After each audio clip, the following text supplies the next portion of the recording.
Dans une vidéo que j'ai mise en ligne récemment, j'ai abordé avec vous la façon de créer un masque dans Lightroom, dans Luminar 4 ou encore dans ON1 Photo RAW 2020.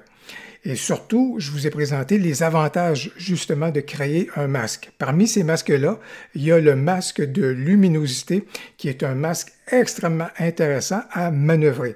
Et je vous dirais qu'aujourd'hui, on va passer à une autre étape avec le masque de luminosité. On va examiner des contrôles additionnels qu'on est capable de retrouver au sujet de ce masque-là dans Lightroom et dans ON1 Photo RAW, sans négliger par ailleurs également ce qu'on est en mesure de faire du côté de Luminar 4. C'est ce qu'on examine aujourd'hui. Bonjour, mon nom est Louis Lavoie, je suis l'auteur du blog fairedelabellephoto.com, un blog qui s'applique tout comme cette chaîne-ci à partager avec vous des trucs, des conseils, des astuces de même que des découvertes afin que vous puissiez progresser dans votre cheminement photo. Si vous aimez des tutoriels de retouche photo comme celui-ci, alors je vous invite donc à cliquer sur j'aime et à vous abonner à ma chaîne et à consulter les autres vidéos dans le domaine de la retouche photo. Dans Lightroom, pour créer un masque, on a la possibilité d'avoir recours à 3 outils. Le masque, le pinceau, le masque radial ou encore le filtre gradué. Et j'ai le filtre gradué qui est ouvert comme c'est là. Et tout ce que je vais faire rapidement avec le filtre gradué, à ce moment-là, je vais créer mon masque. Vous voyez déjà que le filtre ici, il y a un appliqué rouge qui se fait. C'est parce que j'ai cliqué juste ici pour indiquer que je voulais que l'incrustation de masque paraisse. Et tout de suite, donc justement en déplaçant mon filtre gradué de la gauche vers la droite, au niveau de ma photo, ça a créé donc le masque en question. Juste ici, j'avais diminué l'exposition pour que vous puissiez voir la réalisation de l'application du filtre gradué, mais c'est pas nécessaire parce qu'il y avait l'incrustation qui vous a montré comment le filtre, c'est en fait le masque s'est appliqué. Alors partout où c'est rouge actuellement, le masque est donc là dans ma photo à 100%.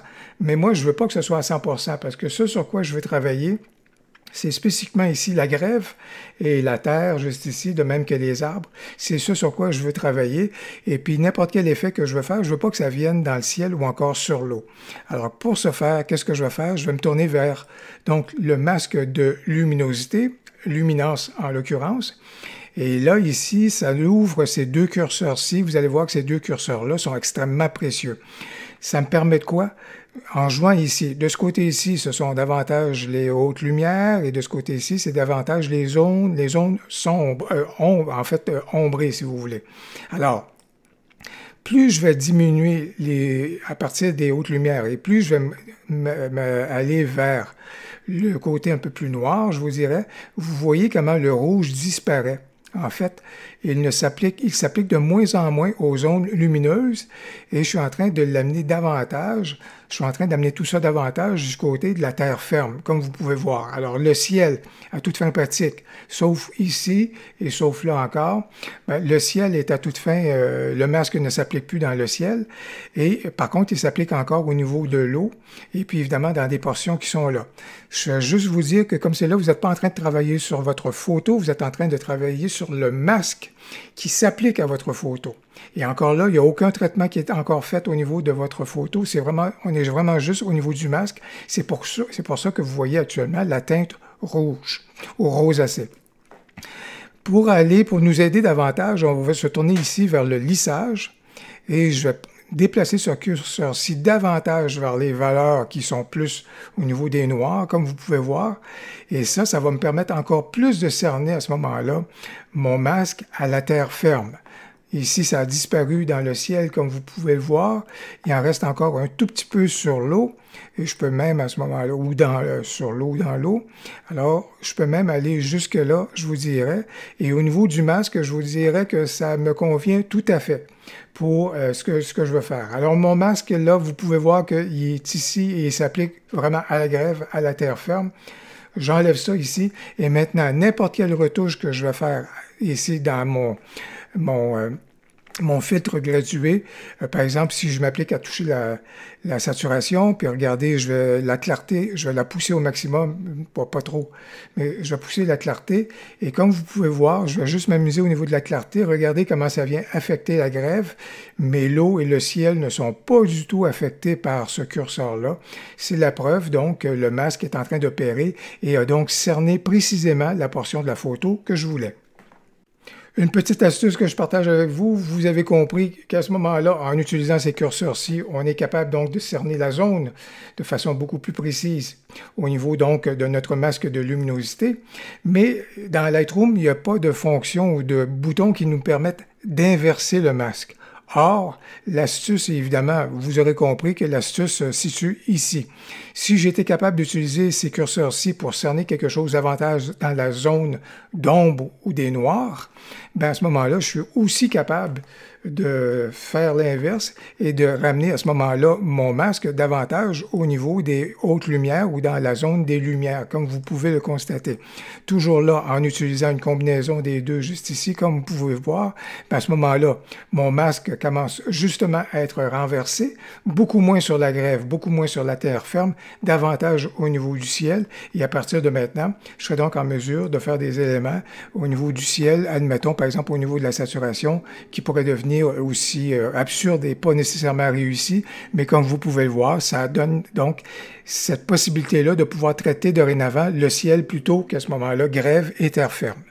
Au niveau de Luminar, vous le savez, on a la possibilité de créer un masque de luminosité. Malheureusement, on n'a pas les mêmes types de contrôles avancés qu'on retrouve dans Lightroom et qu'on va retrouver dans quelques minutes dans On1 Photo Raw. Il y a une astuce, par contre, qui va nous permettre quand même d'affiner, si vous voulez, notre masque. Alors, dans ce cas ici, je vais créer un masque de luminosité parce que j'aimerais bien ça, réchauffer un peu donc le sable qui est là sur le rivage. Alors, ce que je vais faire, c'est que je vais juste ici, comme vous pouvez voir, exagéré au niveau de l'heure dorée. Et étant donné que je ne veux pas que ça s'applique partout, à ce moment-là, je vais demander de créer un masque de luminosité. Et donc, je vais laisser Luminar opérer donc pour créer un masque de luminosité.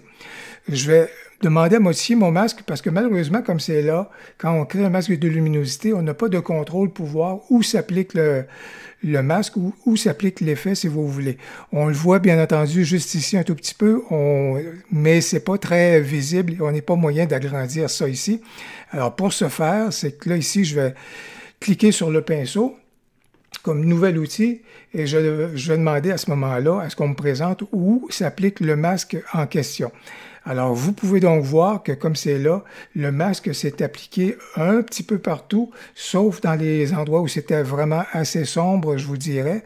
Donc, mais je voulais que ce soit surtout sur le sable, mais vous pouvez voir que ça s'est appliqué dans le ciel, le masque s'applique là, et etc. Donc, on est capable quand même si on n'a pas les curseurs comme dans Lightroom ou comme on va avoir dans On1 Photo Raw, on est capable quand même à ce moment-là de cerner notre élément. Donc, présentement, vous remarquez que mon pinceau est en mode négatif. Ça veut dire que si je l'utilise, je vais effacer le masque en question. Alors, comme c'est là, je vais donc augmenter mon opacité à 100%, parce que si je veux l'effacer, je veux vraiment l'effacer. Je vais vraiment agrandir donc la taille de mon pinceau pour y aller vraiment à grands traits. Et comme c'est là, à ce moment-là, je vais vraiment effacer le masque en question. Je ne suis pas en train de faire une retouche nécessairement à ma photo actuellement, quoique oui, un tout petit peu. Mais là, je vais juste, évidemment, diminuer mon élément. Juste ici, je me sers de mes touches de clavier pour réduire la taille, si vous voulez, de mon pinceau. Et je vais y aller quand même à grands traits. De ce côté-là, je voulais pas que ça s'applique au niveau de l'eau. Alors ça, je fais ça ici. Et assez vite, je vais juste y aller là. C'est très rapide ce que je vais faire et imparfait, bien sûr. Juste ici, dans le haut des dunes, admettons, je ne voulais pas nécessairement que ça vienne réchauffer là. Je vais juste m'assurer, vous allez probablement remarquer, vous allez probablement voir un ou deux endroits que j'aurais eu avantage un tout petit peu à retravailler davantage mes éléments, peut-être juste ici sur mon personnage qui est là. Mais en définitive, si vous voulez, puis je vais arrêter ça là, mais Mon masque, comme vous pouvez le voir à ce moment-là, je l'enlève, je le remets et vous pouvez donc voir que l'effet donc de l'or doré s'est appliqué spécifiquement donc au niveau du sable, comme vous pouvez le constater, et non pas ailleurs. Alors, grâce à une combinaison, si vous voulez, du masque de luminosité jumelé au pinceau qui nous permet de raffiner notre masque, on est capable d'arriver à des résultats qui sont intéressants dans Luminar 4. On se dirige donc du côté de On1 Photorough 2020, qui est un champion du côté des masques. C'est juste que les outils pour travailler les masques, il y a plusieurs outils qui sont là, puis ça nous permet de visuellement s'être organisé pour qu'on puisse voir de façon très confortable le masque qu'on est en train de créer. Si, pour donner un exemple, je vous dirais que je vais regarder cet élément-ci. Par exemple, je vais ajouter admettons un filtre lueur qui est une espèce de flou, puis je vais y aller avec un effet que j'aime beaucoup, mon effet Orton. Alors, comme vous pouvez le voir, l'effet Orton ici s'applique à l'ensemble, mais malheureusement dans le ciel, sur l'eau, alors que je veux beaucoup plus qu'il s'applique évidemment sur la grève et la terre ferme. Alors, qu'est-ce que je fais pour faire cela? Je vais créer un masque de lumière. Alors, je vais laisser donc On1 opérer. Et comme vous pouvez le constater, je vais juste vous le présenter, ben, il a donc créé un masque de lumière. Je vais le laisser comme c'est là. Ça vous semble être un noir et blanc, mais dites-vous que ce que vous êtes en train de voir là, c'est la façon que le masque est en train d'opérer. C'est pas du tout une retouche que je suis en train de faire dans ma photo, c'est vraiment la représentation du masque. L'effet s'applique davantage de luminosité. Pour le masque de luminosité, l'effet s'applique davantage là où il y a des zones claires, là où il y a des zones plus lumineuses, et beaucoup moins là où il y a des zones sombres. Par contre, moi, je veux que l'effet s'applique beaucoup plus sur la terre ferme et la grève, pareil comme tout à l'heure, et beaucoup moins au niveau donc du ciel. Alors, vous avez pu constater qu'à ce moment-là, en inversant mon masque, je viens d'en enlever passablement. Je ne l'ai pas enlevé encore suffisamment, mais je viens d'en enlever sur l'eau et dans le ciel, et beaucoup plus, ça va s'appliquer davantage au niveau de la greffe. Ici, on a vraiment des contrôles qui sont extrêmement intéressants. Densité, progressivité, ça peut être intéressant lorsqu'on a un dégradé qu'on veut faire, mais je vais jouer ici au niveau des niveaux. Ici, je suis dans la zone des noirs. Ici, je suis dans la zone des tons moyens, ou des moyens, des gris moyens, je vous dirais. Ici, je suis dans la zone lumineuse. Alors, à partir du moment, donc, que je raffine mon élément ici, que je viens de dire qu'à ce moment-là, je veux qu'il y ait de moins en moins de lumière. Vous voyez ce qui est en train de se passer? J'élimine complètement le masque qui est en train d'opérer, qui opérait dans le haut. Ici, au niveau des moyens, je les diminue encore plus. Vous voyez, ici, ça, c'était mes moyens qui se retrouvaient sur l'eau. Alors, comme c'est là, j'ai vraiment resserré le tout. Et au niveau de mes niveaux ici, ben, je vais peut-être juste les augmenter un tout petit peu.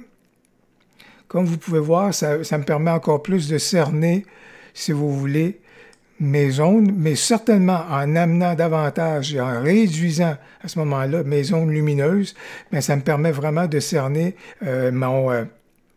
mon masque. Si je veux, ici, ça peut être embêtant un tout petit peu, puis on voit que les navires, des bateaux de pêche qui étaient au loin un tout petit peu, comme c'est là, ils sont encore masqués. Et moi, je veux pas qu'à ce moment-là, si je veux pas qu'il y ait un effet qui s'applique à eux, j'ai juste besoin d'aller juste ici, chercher mon pinceau. Actuellement, il est en mode peindre.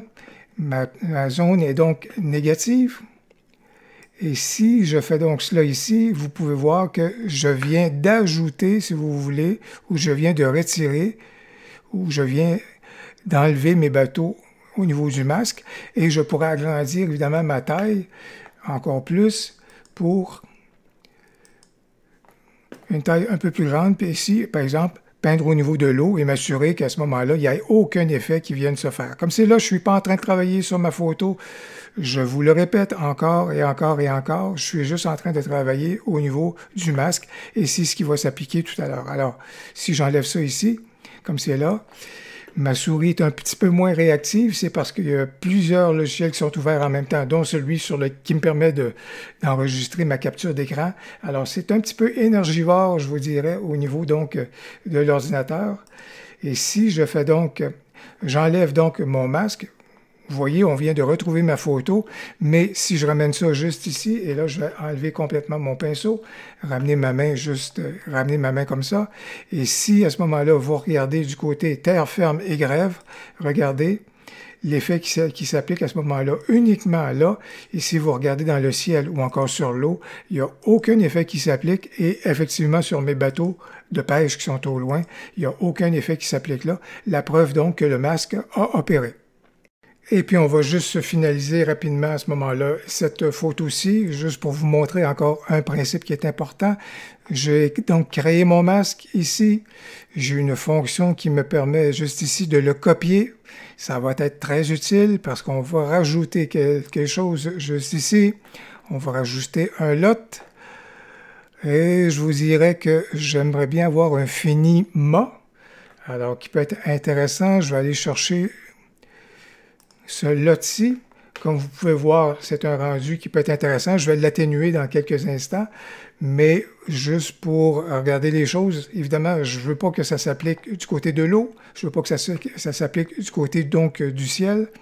Alors, ce que je vais faire, j'ouvre en cliquant juste ici à côté du titre du filtre en question. J'ouvre et je fais éclater donc la dimension des masques. Je viens lui dire que je colle le masque que j'avais en mémoire. Vous avez pu voir à ce moment-là, il vient de recréer le masque tel qu'il existait dans notre autre filtre, dans notre filtre lueur. Ça s'applique à ce moment-là juste à la portion grève et terre ferme, ce qui est parfait. Je vais juste atténuer mon élément pour l'amener un tout petit peu plus dans ce registre-ci, juste pour suggérer à ce moment-là la couleur. Alors, je vous dirais que grâce à notre filtre de luminosité, on est parti. C'était notre photo à l'origine lorsqu'on l'a importé dans On1 Photo Raw. Et avec nos filtres, de même qu'avec le masque de luminosité, voici le retouche qu'on a appliqué spécifiquement à la grève et à la terre ferme. J'espère que la vidéo vous a plu. Si c'est le cas, n'hésitez donc pas à cliquer sur j'aime, à vous abonner à ma chaîne et j'ai bien hâte de vous lire dans les commentaires. Au plaisir, à la prochaine.